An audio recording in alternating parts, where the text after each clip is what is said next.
नमस्कार दोस्तों, स्वागत है आप सबका बहुत रहा है इस अकेडमी में। आज का डेट है 20 मई 2022 एंड डेली करंट अफेयर का जो सोर्सेज होने वाला है Assam Tribune and different other national dailies. And regarding this PDF I make sure that इस पीडीएफ का लिंक नीचे डिस्क्रिप्शन सेशन में आपके लिए डाल दिया जाए, आप वहाँ से डाउनलोड भी डायरेक्ट कर सकते हैं। Regarding admissions in Bhadra as any time you can contact on to these numbers, या फिर आप अपना हमारे वेबसाइट भी लॉग इन कर सकते हैं।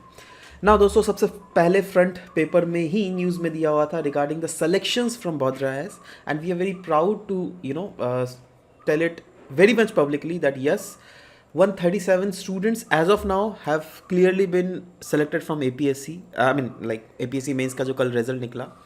And regarding the thing that कुछ कुछ ऐसे भी स्टूडेंट्स हैं जो कि हमारे यूट्यूब सेशन से भी जुड़े हुए हैं। Right, we are still contacting people, and of course people are contacting us that sir, we have got selection in mains.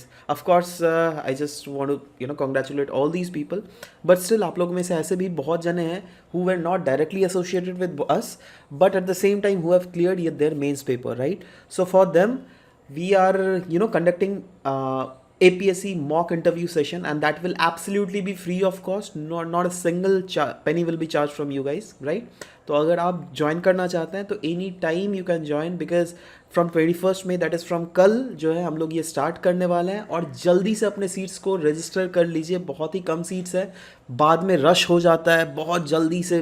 बच्चे लोग चाहते हैं दैट हाँ सीट्स मिल जाए, बट उन्हें मिल नहीं पाता है, राइट? सो मेक श्योर, क्योंकि देखो हर एक बच्चों पे बहुत ज़्यादा टाइम स्पेंड करना पड़ता है ना, तो इसीलिए बहुत लिमिटेड सीट्स होते हैं। तो जितना जल्दी रजिस्टर कर सकें आप लोग जल्दी से कर लीजिए। ऑल राइट, चलिए सबसे पहले आज न्यूज़ में फोकस करते हैं। असम ट्रिब्यून से यह लिया गया है, दुनिया का highest weather station basically setup किया जा रहा है। कहाँ पर? माउंट एवरेस्ट में। ना ध्यान देना, अगर सोचो यह माउंट एवरेस्ट है ना, तो ये माउंट एवरेस्ट की समिट पॉइंट में नहीं किया जाएगा, क्योंकि वहाँ पर तो ग्लेशियर्स रहता है ना। कुछ कुछ ऐसे रीजन्स होते हैं ना जहाँ पर रिस्पेक्टिवली थोड़ा मुझे रॉक वाला सरफेस मिलता है, तो उस रॉक वाले सरफेस के ऊपर किया जाएगा। टेक्निकली वो हाईएस्ट ही पॉइंट होने वाला है, समझ रहे हो बात? तो इस टाइप का कुछ वेदर स्टेशन रहेगा जहाँ पर लोग नहीं रहेंगे। This will absolutely be automatic thing, समझ रहे हो बात? तो यही चीज बोला गया दैट ऑटोमेटिकली ये मेजर करेगा वेरियस मेट्रोलॉजिकल फिनोमिनाज को, ठीक है? और ध्यान से ये लिखा हुआ है that it is installed in few meters below the summit point, ठीक है? मतलब समिट पॉइंट से कुछ मीटर नीचे ही सेटअप किया जाएगा, बट स्टिल अगर अभी तक देख लीजिएगा दुनिया का हाईएस्ट वेदरिंग स्टेशन होने वाला है, जो क्या डिफरेंट चीज़ें मेजर करेंगी। जैसे वहाँ उस रीजन में एयर का टेम्परेचर कैसे वेरी कर रहा है समय के साथ साथ, डायरोनल चेंजेस कैसे आ रहे हैं, दैट इज़ सुबह को क्या है, दोपहर को क्या है, रात को क्या है, वो सब चेंजेस प्रॉपरली देखा जाएगा। यही नहीं, ऐसे ही एनुअल डायरोनल मंथली चेंजेस हमें विंड स्पीड और विंड के डायरेक्शंस में भी देखने को मिलेंगे। Air pressure, change in surface height of snow, उसके बाद incoming and outgoing shortwave terrestrial radiations, तो ये सब कुछ बेसिकली देखा जाएगा। सब कुछ बेसिकली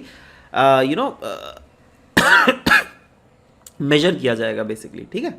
ये आपको ध्यान में रखना है। नेक्स्ट दोस्तों, पपेट्री इन असम। नाउ एज सच ये एक्सक्लूसिवली न्यूज़ तो नहीं था, बट अगर आप असम ट्रिब्यून खोल लीजिएगा ना तो आपको इस टाइप का कुछ पिक्चर दिखेगा। मेरे को भी दिखा, तो आई थॉट दैट अगर आसामीज गामूछा पहन के ये पपेट्री शो कर रही हैं ये मैम, तो ऑफ कोर्स प्रोबेबली पास्ट में कुछ ना कुछ तो हिस्ट्री रहा होगा पपेट्री का असम के साथ, ठीक है? तो मैंने कुछ इंटरनेट पे गूगल में सर्च किया, तो इसलिए मुझे बहुत कुछ चीज़ें मिली, राइट? तो वही चीज़ें आपके साथ डिस्कस करेंगे। वैसे न्यूज़ में इसलिए था क्योंकि पपेट्री शो जो है इंटरनेशनल म्यूजियम वीक के दौरान रीजनल सेंटर इन गुवाहाटी जो है ना, रीजनल साइंस सेंटर इन गुवाहाटी, वहाँ पे बेसिकली परफॉर्म किया जा रहा था। नाउ पपेट्री एक ऐसा हमारा कल्चरल हेरिटेज है, पूरा इंडिया का ही क्यों ना बोलते हैं, दैट वो कहीं ना कहीं धीरे धीरे लुप्त होते जा रहा है। देखो पहले ज़माने में क्या होता था ना, पहले ज़माने में आपके पास यूट्यूब नहीं रहता था, पहले ज़माने में फेसबुक नहीं लगा रहता था, लोगों के पास टीवी नहीं था,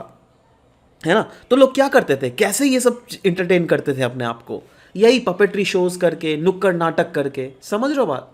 तो पहले के ज़माने में जो है ना, कल्चर एक जनरेशन से दूसरे जनरेशन जो ट्रांसफ़र होता था ना, these puppetry shows use to play a very important role on to that.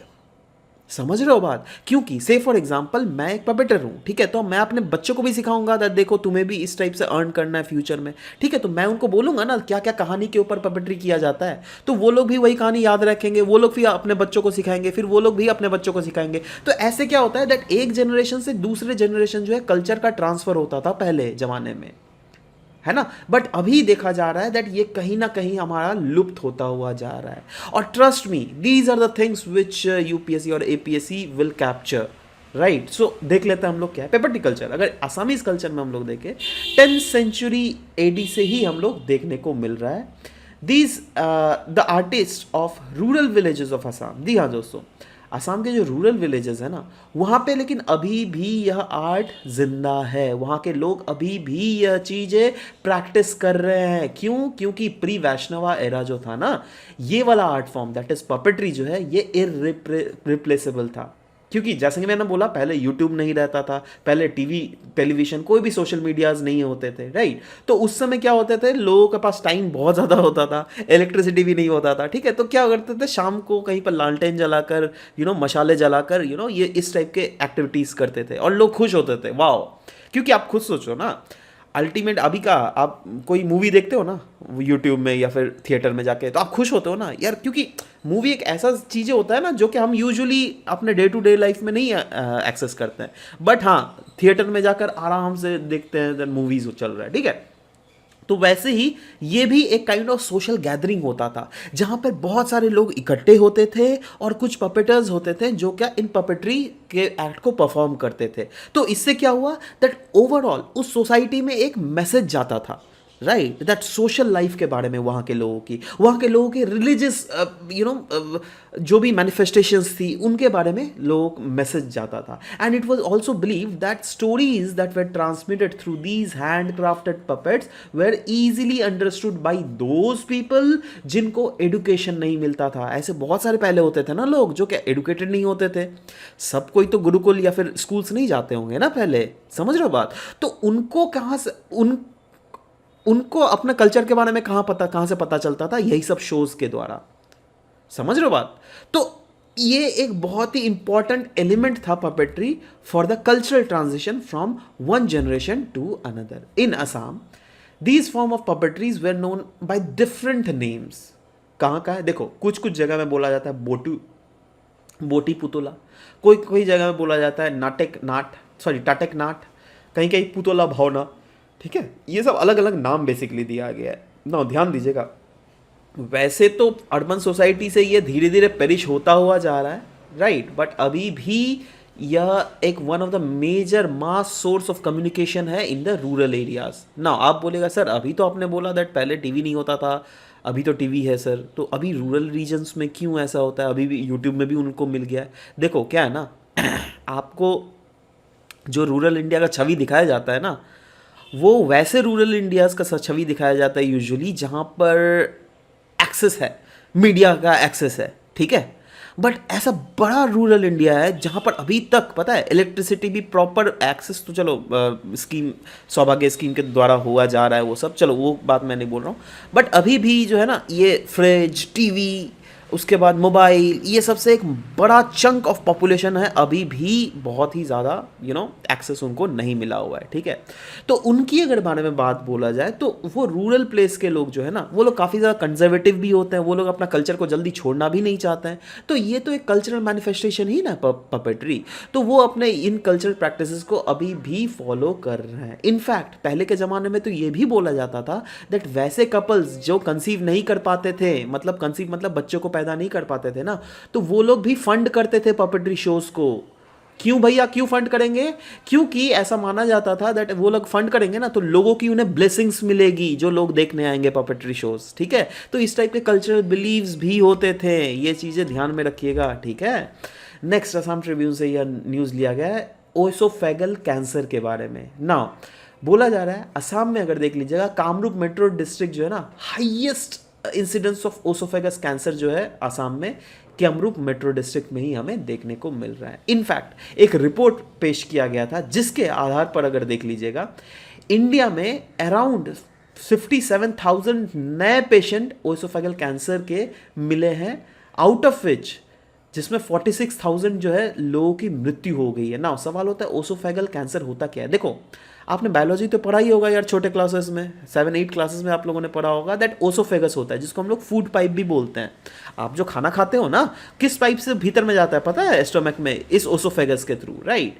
अब इस पाइप को जो है ओसोफेगस बोलते हैं, ठीक है। अब इस पाइप में जो है ना, यहीं पर कैंसर हो जाता है, उसी को कहते हैं ओसोफेगल कैंसर। वो क्यों होता है उतने भीतर में आपको जानने की जरूरत नहीं है, you are not giving the doctor वाला एग्जाम, राइट। बट इस टाइप के इंसिडेंट्स क्योंकि बहुत ज़्यादा एक्टिव है, और क्यों ये मैं स्पेसिफिकली आपसे बात कर रहा हूं, क्योंकि अगर नॉर्थ ईस्ट रीजन देख लोगे ना, ओवरऑल 8 से 10 टाइम ज़्यादा है ओसोफेगल कैंसर के cases as compare to national average. जैसे अगर सोचो पूरा इंडिया में अगर मान के चल रहा हूँ मैं 2 केसेस आ रहे हैं, ठीक है, तो ये 8 गुना ज़्यादा जो है आपका केसेस नॉर्थ ईस्ट स्टेट में, 8 नॉर्थ ईस्ट के 8 स्टेट्स में ही आपको देखने को मिल जाएंगे। समझ रहे हो बात? तो ये इतना ज़्यादा केसेस बेसिकली हमें देखने को मिल रहा है, जिसमें असम में अगर देख लीजिएगा, कामरूप मेट्रो डिस्ट्रिक्ट में सबसे ज़्यादा केसेस हमें देखने को मिले हैं। वैसे अगर ओवरऑल अगर इंडिया में बात करें ना, मेघालय का जो ईस्ट खासी डिस्ट्रिक्ट है ना, जी हाँ, ईस्ट खासी डिस्ट्रिक्ट, तो यहाँ पे सबसे ज़्यादा cases of oesophageal cancer among the men as well as womens हमें देखने को मिलता है, ठीक है। चलो नेक्स्ट न्यूज़ असम ट्रिब्यून से लिया गया है। क्यों लिया गया है भैया? क्योंकि देखो, अरुणाचल प्रदेश के वैंगचो रीजन में जो फार्मर्स है ना, कुछ कुछ फार्मर्स को एक ICR के रिसर्च सेंटर में लाया गया। वो कहाँ पर है? मेघालय में, ठीक है। नाउ क्यों इनको ले आया गया भाई? क्योंकि देखो, यहाँ के फार्मर्स जो है ना, ज़्यादातर सब्सिस्टेंस फार्मिंग प्रैक्टिसेस इस्तेमाल करते हैं। अब इनको बोला जा रहा है दैट क्यों सब्सिस्टेंस फार्मिंग कर रहे हो यार, उससे अच्छा कमर्शियल फार्मिंग करो ना, आपका भी मुनाफा होगा, देश का इकोनॉमी भी आगे ज़्यादा बढ़ेगा, राइट। और अच्छा, अब सवाल होता है सब्सिस्टेंस फार्मिंग होता है क्या है, कमर्शियल फार्मिंग क्या होता है? फॉर एग्जाम्पल, आपने दोस्तों सुना है शिफ्टिंग एग्रीकल्चर के बारे में, स्लैश एंड बर्न एग्रीकल्चर, पता है क्या होता है ना वहाँ पर? दैट एक पेड़ का एक जंगल का एक प्रॉपर पैचेज में कुछ पेड़ पौधों को काट दिया जाता है, ठीक है, और इस प्रॉपर पैचेज में ही जो है ना खेती बाड़ी की जाती है। और खेती बाड़ी मतलब बेचने के लिए नहीं, खुद अपना पेट भरने के लिए, ठीक है। फॉर एग्जांपल 2-3 फैमिली मिल गई और वो लोग फैमिली जो है खुद से खेती बाड़ी किया, है ना, जो भी पेड़ पौधा उगाया वो लोग, और उसी से अपना पेट पालन करेंगे वो लोग, ठीक है। So that is called slash and burn agriculture, shifting agriculture. अब क्या ये सस्टेनेबल है? हमें सबको ही को पता है दैट ये बिल्कुल सस्टेनेबल नहीं है, इसको झूम कल्टीवेशन भी कहते हैं। इनफैक्ट ये इससे इन्वायरमेंट में जो है नेगेटिव इम्पैक्ट पड़ता है, इन्वायरमेंट जो है अनप्रोडक्टिव होता जाता है वहाँ का soil for the time being, है ना। बाद में तो देखो सेकेंडरी सक्सेशन होता है, तो उसके बाद तो खैर फिर से अपने न्यूट्रिशंस वैल्यू उसमें आ जाते हैं, बट टाइम लगता है उसमें, ठीक है, बहुत ज़्यादा टाइम लग जाता है, 10-15 साल लग जाएंगे, राइट। तो इसीलिए इस टाइप के अनसस्टेनेबल एग्रीकल्चर प्रैक्टिस, इस टाइप के सब्सिस्टेंस एग्रीकल्चर प्रैक्टिस को त्याग देने के लिए इनसे रिक्वेस्ट किया जा रहा है, और बोला जा रहा है दैट क्यों ना आप कमर्शियल एग्रीकल्चर में अपने आप को स्विच कर लो। क्योंकि कमर्शियल एग्रीकल्चर में क्या होगा, जैसे आप फॉर एग्जांपल आपने मशरूम उगाया, ठीक है, अब मशरूम को आप इतना ज़्यादा तो नहीं खा पाओगे ना जी, उसको आप बाजार में जाके बेचोगे, और उसमें बाजार में जाके बेचोगे ना, उसका ज़्यादा आपको मुनाफा भी मिलेगा, कॉस्ट मिलेगा, अच्छा खासा पैसा मिलेगा, समझ रहे हो बात। तो इसीलिए इनको इस मेघालय ट्रेनिंग रिसर्च सेंटर में लाया गया, और सब कुछ सरकार फंड कर रही है बेसिकली, जिसके आधार पर इनको बताया जाएगा दैट टेरेस फार्मिंग कैसे की जाती है, ऑर्गेनिक फार्मिंग के क्या क्या इम्प्लीकेशंस होते हैं, कैसे किए जाता है, पोल्ट्री फार्मिंग क्या होता है, एनिमल हस्बेंड्री क्या होता है, लाइफ स्टॉक मैनेजमेंट ओवरऑल क्या होता है। अगर ये सब कुछ दिया जाएगा ना, तो मतलब क्या, दैट इनके प्रोडक्टिविटी बास्केट को हम लोग और भी ज़्यादा एक्सपैंड करेंगे। और आपको पता है दैट हमारा तो एम ही है दैट जो किसानों का जो मुनाफा है उसको डबल करना फ्यूचर में, है ना। वैसे तो 2022 was the date, but I don't think that it will be achieved by this last 2022, but still we will achieve it for sure, ठीक है। नेक्स्ट दोस्तों न्यूज़ द हिंदू से लिया गया है regarding sudden infant death syndrome. Now यह क्या है भाई? देखो एक्चुअली अभी इसलिए न्यूज़ में था, पहले तो ये बता देता हूँ दैट ऑस्ट्रेलिया के कुछ रिसर्चर्स ने आइडेंटिफाई किया है कुछ बायोकेमिकल मार्कर आप ब्लड में, ठीक है। अभी देखो आइडेंटिफाई ही हुआ है, अभी तक इसमें 100% इसमें श्योरिटी भी नहीं हुआ है, ठीक है। अभी इस पर भी फर्दर रिसर्च चलेगी, उसके बाद श्योरिटी आएगी, बट अगेन हमें इशू जानना है, ठीक है। उन्होंने ब्लड में कुछ बायोमार्कर्स को आइडेंटिफाई किया, जिससे ऐसा अनुमान लगाया जा रहा है दैट हम लोग नए नए न्यू बॉर्न जो बेबीज होता है ना, उनमें जो रिस्क होता है सडन इन्फेंट डेथ सिंड्रोम का, उसको पहले से पता लगाया जा सकता है। GS2 हेल्थ पर्सपेक्टिव में आप इसको आराम से रिलेट कर सकते हो ना। इंडिया के लिए ये क्यों इंपॉर्टेंट इसलिए हो जाएगा क्योंकि जो सडन इन्फेंट डेथ सिंड्रोम मतलब जो बच्चे जो जल्दी पैदा होता है ना, पैदा के होने के साथ साथ कुछ दिनों में कुछ चंदों में मर जाते हैं, ठीक है, तो वो क्यों होता है, क्या रीजन है? वही तो इन्फेंट मोर्टेलिटी के केसेस इसीलिए ना हमारे देश में ज़्यादा है। समझ रहे हो बात? तो अभी अगर ये रिसर्च मतलब एक्चुअली में अगर कामयाब होगा जाएगा, ठीक है, तो फ्यूचर में हम बहुत हद तक इन्फेंट मोर्टेलिटी रेट को घटा सकते हैं अपने देश में। समझ रहे हो बात? तो वही चीज़ देख लेते हैं, sudden infant death syndrome SIDS क्या होता है। देखो, ये एक अनएक्सपेक्टेड डेथ होता है ऑफ अपेरेंटली हेल्दी इन्फेंट। भले ही वो बच्चा एकदम बहुत ज़्यादा हेल्दी है, बट स्टिल अचानक से देखा सुनने में आता है हम लोग दैट वो मर गए, राइट। तो बच्चे उनकी मृत्यु को कॉट डेथ कहा जाता है, ठीक है। It usually occurs when the baby is asleep, जब वो बेबी सोया हुआ रहता है, राइट। वैसे तो ये रेयर डिजीज है, but it can also occur while the child is awake, ठीक है। मतलब यूजुअली ज़्यादातर बच्चे जब सोए हुए रहते हैं ना, तभी ऐसा पता चलता है दैट वो मर गए, ठीक है, बट मृत्यु हो गई है, आई मीन, है ना।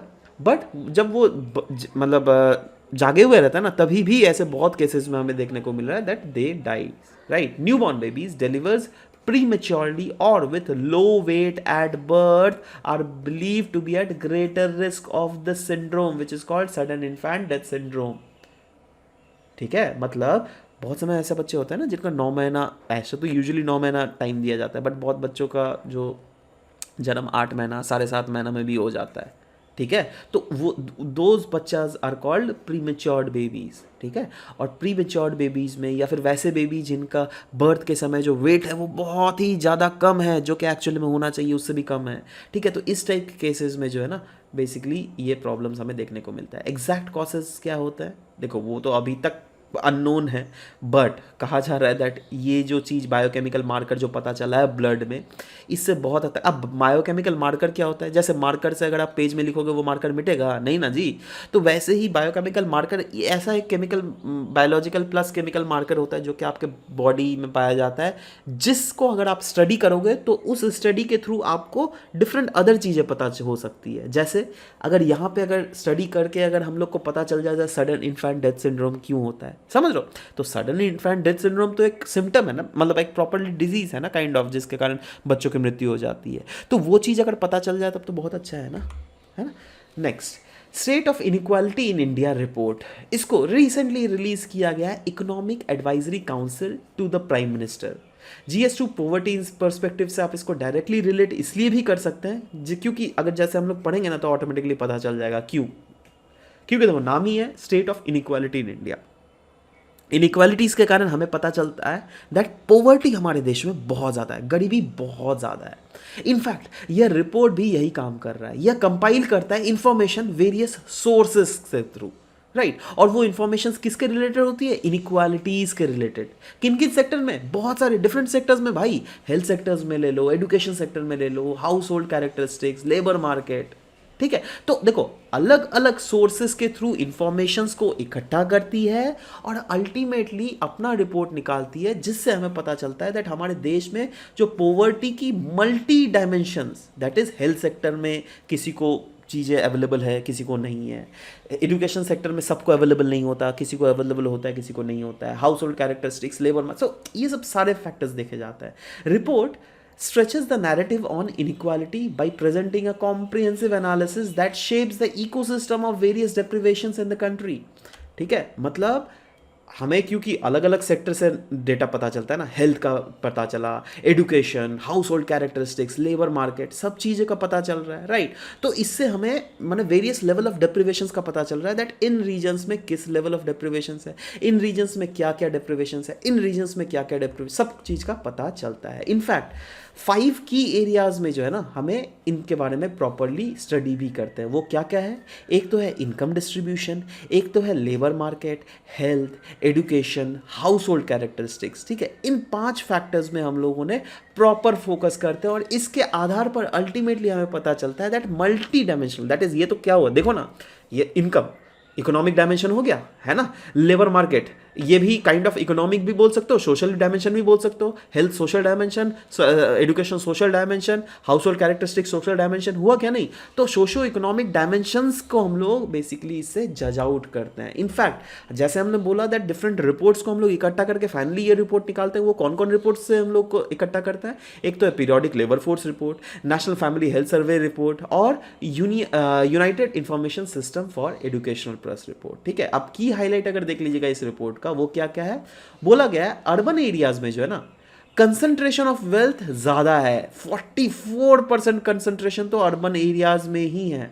हेल्थ इंफ्रास्ट्रक्चर की अगर बात करें तो रूरल रीजन्स में जो हेल्थ इंफ्रास्ट्रक्चर है धीरे धीरे यह इंक्रीज हो रहा है। ठीक है, जो कि अच्छी बात है। बाई 2019-2020 तक का डेटा अगर देख लीजिएगा 95% स्कूल्स ऐसे थे जहां पर फंक्शनल टॉयलेट फैसिलिटीज अवेलेबल थी, जिसमें बॉयज़ के लिए 95.9% और गर्ल्स के लिए 96.9%, मतलब गर्ल्स के लिए टॉयलेट फैसिलिटीज ज़्यादा अवेलेबल थी। ठीक है, ग्रॉस इनरोलमेंट रेशियो की अगर बात करें वो भी इंक्रीज हुआ है बिटवीन 2018-2019 टू 2019-2020। देखो ये पास्ट का ही रिपोर्ट को एनालाइज करके बोला जा रहा है ना, इसलिए आपको 2022 वाला तो डेटा अभी नहीं मिलेगा। कॉमन सेंस सब आता है, वो कब मिलेगा? 2024 को आपको मिलेगा। ठीक है, तो कॉमन सेंस इतना आप भी लगाओ, है ना, दैट हम लोग को जो भी रिपोर्ट होती है मतलब वो चीज़ सर्वे किया जाता है, सर्वे और पुराना रिजल्ट ही आपको अभी मिलेगा। ठीक है, तो खैर upper primary level, primary school, secondary school, higher secondary, सब में जो है ग्रॉस एनरोलमेंट रेशियो बेसिकली हमें बढ़ता हुआ दिख रहा है। इनफैक्ट यह फिगर भी दिया हुआ था जहां पर बताया गया था labour force participation rate, unemployment rate. अगर देख लीजिएगा 2017, 2018, 2018, 2019, 2019, 2020 में अगर देख लीजिएगा रूरल रीजन में देख लेना लेबर फोर्स पार्टिसिपेशन रेट बढ़ रहा है क्या नहीं? अर्बन रीजन में देखना यहाँ थोड़ा घटा था due to the impact of COVID, but फिर से हमें बढ़ता हुआ दिख रहा है। राइट नाउ अनएम्प्लॉयमेंट रेट अगर देख लीजिएगा तो देखो 2018, 2017, 2018, 2018, 2019, 2019, 2020, ये देखो अनएम्प्लॉयमेंट रेट लेकिन रूरल रीजन में बढ़ ही रहा है, देख रहे हो, है ना। चलो अर्बन रीजन में भी देख लेते हैं, देखो अर्बन रीजन में भी तो बढ़ ही रहा है ना जी, है ना। ऑल इंडिया देख लेंगे तो ऑब्वियस सा बात है, रूरल रीजन में अर्बन रीजन में दोनों बढ़ेगा तो ऑल इंडिया लेवल में भी तो बढ़ेगा, कॉमन सेंस लगाओ ना। ठीक है, ग्रॉस इनरोलमेंट रेशियो की अगर बात करें primary, upper primary, secondary, higher secondary, इसमें देखो बढ़ ही रहा है, मतलब ओवरऑल बढ़ रहा है। ठीक है, तो ये चीज़ है थोड़ा देखो 2018-2019 में 101.25 था, ये बढ़ा। ठीक है, 87 से 89, 76 से 77, 50 से 51, देख रहे हो बढ़ रहा है ना 2018, 2019, 2019, 2020। ठीक है, वैसे ही आप देख लो हाउस होल्ड फैसिलिटीज़ में इलेक्ट्रिसिटी एक्सेस देख लेना और kitchen cleaning fuel, improve sanitation access अगर देख लोगे तो देखो इसमें भी हर फैक्टर्स में इलेक्ट्रिसिटी एक्सेस देखो परसेंटेज हिसाब से बढ़ रहा है ना। उसके बाद इम्प्रूव सैनिटेशन एक्सेस देख लो 48 था 70 हो गया, है ना, हुआ ना। अच्छा, उसके बाद देखो आप इम्प्रूव ड्रिंकिंग वाटर फैसिलिटी अगर देखोगे या 90 था 96 हो गया, हुआ क्या नहीं। वैसे ही क्लीनिंग कुकिंग फ्यूल 44 था 59, तो सभी कुछ ऑलमोस्ट बढ़ रहा है ना। हेल्थ इंफ्रास्ट्रक्चर अगर देख लोगे तो सब centres, primary health centres, community health centres, ये सभी बढ़ता हुआ हमें ग्राफ दिख रहा है। सब चीज़ में स्पेंडिंग ऑन हेल्थ भी गवर्नमेंट प्राइवेट हॉस्पिटल दोनों का बढ़ रहा है। राइट, वेल्थ कंसंट्रेशन अगर देख लोगे तो मैक्सिमम अगर देख लोगे देखो स्टेट्स या फिर यूनिटरीज जहाँ पे वेल्थ कंसंट्रेटेड है, मतलब कंसंट्रेटेड मतलब अमीरों के पास ज़्यादा है। देखो 80% चंडीगढ़ में ऐसे लोग हैं, अमीर लोग जो है ना 80% पैसे तो उनके पास ही है। ठीक है, तो वेल्थ कंसंट्रेशन बहुत ज़्यादा है। वैसे ही दिल्ली में देख लोगे 62% अमीर लोगों के पास जो है सबसे ज़्यादा अमीर है वो, है ना। पंजाब में ज़्यादा है, गोवा में ज़्यादा है, ये सब रीजन में वेल्थ कंसंट्रेशन बहुत ज़्यादा है। सबसे कम कहाँ है? बिहार में। अच्छा चलिए आप नीचे कमेंट सेक्शन में बताइए तो दोस्तों, वेल्थ कंसंट्रेशन ज़्यादा होना देश के लिए अच्छा होता है या फिर वेल्थ कंसंट्रेशन कम होना देश के लिए अच्छा होता है, और वो क्यों होता है? देखो इसका मैं रीज़न मैं आपको कल बताऊंगा, आप लोग अभी आज आंसर दो। ठीक है, आप आंसर लिख देना दैट हाँ वेल्थ कंसंट्रेशन कहाँ पर होना अच्छा होता है, क्यों होता है, वो रीज़न एक जस्ट अलग सा एक मतलब थोड़ा लिखने वाला आंसर मैं दे रहा हूँ। ठीक है, वैसे तो यूजुअली मैं आपको टिक वाला ही आंसर देता हूँ, मतलब MCQs ही देता हूँ, बट आज ये क्वेश्चन मैं आपको दे रहा हूँ। मैं चाहता हूँ, मैं आपका इंटेलिजेंस देखना चाहता हूँ दैट अभी तक आप लोगों ने जो जो चीज़ें पढ़ी हैं आप उसको प्रॉपरली एनालिसिस कैसे करते हो। ठीक है ना। तो एनीवेज देख लेना मिनिमम स्टेट्स या फिर यूनियन टेरिटरीज जहाँ पे वेल्थ कंसंट्रेशन रिस्पेक्टिवली कम है वो है बिहार, त्रिपुरा, मेघालय, असम। देख रहे हो ये 3 स्टेट्स तो नॉर्थ ईस्टर्न स्टेट्स ही है।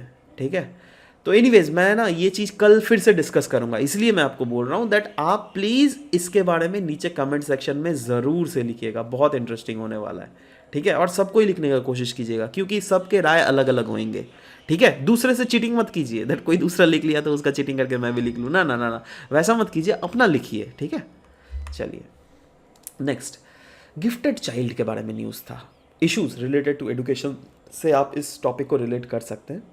एक्चुअली क्यों था, क्योंकि लास्ट मंथ में जो है ना AICTE, that is all India council for technical education, उन्होंने बोला था दैट इंस्टीट्यूशंस को जो है ना 2 सीट्स को रिजर्व करना पड़ेगा फॉर गिफ्टेड चाइल्ड कैटेगरीज। ना सवाल होता है गिफ्टेड चाइल्ड कैटेगरीज क्या होता है। अभी तक तो हम लोगों ने सुना है दैट ठीक है जो रिजर्व क्लासेस के होते हैं SC STs OBCs उनको रिजर्वेशन सीट्स में मिलती हैं, but what about this gifted child, gifted child क्या है भाई। तो देखो वैसे बच्चे जो कि प्राइज विनर होते हैं या तो कोई नेशनल लेवल कंपटीशन या तो कोई इंटरनेशनल लेवल कंपटीशन का, जो क्या गवर्नमेंट या फिर कोई रिकॉग्नाइज्ड प्राइवेट बॉडी के द्वारा किया जाए, रिकॉग्नाइज्ड प्राइवेट बड़े बड़े बड़े रिकॉग्नाइज्ड प्राइवेट बॉडी, ऐसे नहीं दैट कल को मैंने कोई NGO बना दिया दैट वो कोई प्राइवेट कंपटीशन करा हो गया, ना ना ना, वैसा नहीं, कोई नेशनल लेवल में या फिर इंटरनेशनल लेवल में रिकॉग्नाइज होना चाहिए वो प्राइवेट बॉडी, ठीक है। अगर वो लोग अगर इस टाइप के कुछ ऑर्गेनाइज करते हैं तो और उसके प्राइज विनर अगर कोई होते हैं तो उनको रिकॉग्निशन दी जाएगी। whether they have received funding from the government agencies for pursuing innovative project। अगर सोचो कोई बच्चा है, हो ही सकता है यार बच्चे के कैटेगरी में दैट वहाँ वो लोग कोई इनोवेटिव प्रोजेक्ट कर रहा है और उसके लिए सरकार से फंडिंग मिली हो, तो अगेन अगर बच्चे में अगर वो बच्चा वो कर सकता है तो बड़े में भी तो कर सकता है ना कुछ, ठीक है। तो ये बिल्कुल जरूरी नहीं है ना दैट बच्चा अगर नंबर उसका खराब है 10th में या फिर 12th में तो he is not a good बच्चा, नहीं नहीं ऐसा नहीं होता है, ठीक है। वो इनोवेशंस उसमें ज़रूर हो सकते हैं। If he is a candidate having high quality original research article published, जी हाँ, जो क्या पीयर रिव्यूड किया जाएगा as a first author. If he is a primary holder of a patent granted by Indian or international patent office, जी हाँ, अगर आपने कोई ऐसा डिज़ाइन कर दिया है जिसके कारण आपको पेटेंट मिल गया है तो वो भी एक काउंटिंग कैटेगरी में होएगा, ठीक है। तो ये सिर्फ चीज़ें ज़रूर से ध्यान में रखिएगा। इनफैक्ट अगर आपका कोई अपना गूगल एप्पल या फिर विंडोज़ स्टोर में एप्लीकेशन है ना, ऐप जो होता है ना वो चीज़, ठीक है, अगर वो और वो ऐसा ऐप होना चाहिए जो क्या टेक्नोलॉजिकली बेस्ड इनोवेटिव प्रोडक्ट डालता हो, ऐसा नहीं दैट एक लूडो गेम बना दिया आपने उसको डाल दिया, ना ना ना ना, that is not an example of innovative project in technology sector, ठीक है। तो उस सेक्टर में you will not be gifted child. But अगर आपका कुछ ऐसा ऐप है जो क्या सोसाइटी का बड़ा प्रॉब्लम को सॉल्व करता है या फिर कुछ ऐसा प्रॉब्लम को सॉल्व करता है जिससे ह्यूमैनिटी सफ़र कर रही हो, ठीक है, तो इस सिचुएशन में नाउ सवाल होता है बेनिफिट्स क्या होते हैं स्टूडेंट्स अंडर दिस कैटेगरी के। अब इससे बेनिफिट ये होगा इंस्टीट्यूशंस जो कि एडमिट करेंगे ना इन इंस्टीट्यूशंस, आई मीन स्टूडेंट्स को under this scheme, they are committed to give a complete tuition waiver to the admitted students, है ना, मतलब उनको सारा ट्यूशन वेवर फ्री हो जाएगा उनके लिए, ठीक है। और अनडाउटेडली दोस्तों इस सेक्टर में अवेयरनेस हमें चाहिए, पूछो क्यों, क्योंकि बहुत सारे many gifted students remain unidentified, जी हाँ, बहुत सारे ऐसे स्टूडेंट्स हैं who are gifted but they are unidentified as high achievers as they are laid back, they are not counted probably due to poor score in school, जी हाँ।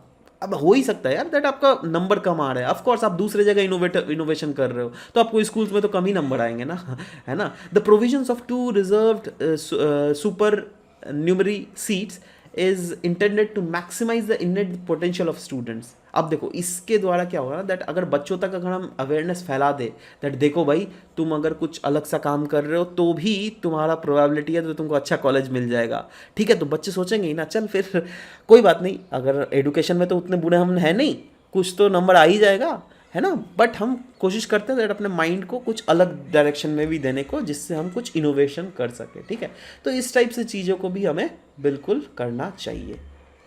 Next दोस्तों श्रेष्ठ जी प्रोजेक्ट के बारे में बोला जा रहा है। नाउ वर्ल्ड बैंक ने ग्रांट किया है $350 million for Gujarat system reform endeavours for transformed health achievement, जिसको हम लोग कहेंगे श्रेष्ठ इन गुजरात प्रोजेक्ट। ये वर्ल्ड बैंक फंडेड प्रोजेक्ट है वर्ल्ड बैंक फंडेड इनिशिएटिव है, और इसीलिए मैं बता दिया क्योंकि ये गुजरात में ये चलाया जा रहा है, ठीक है। इस ये चीज़ ध्यान रखिए।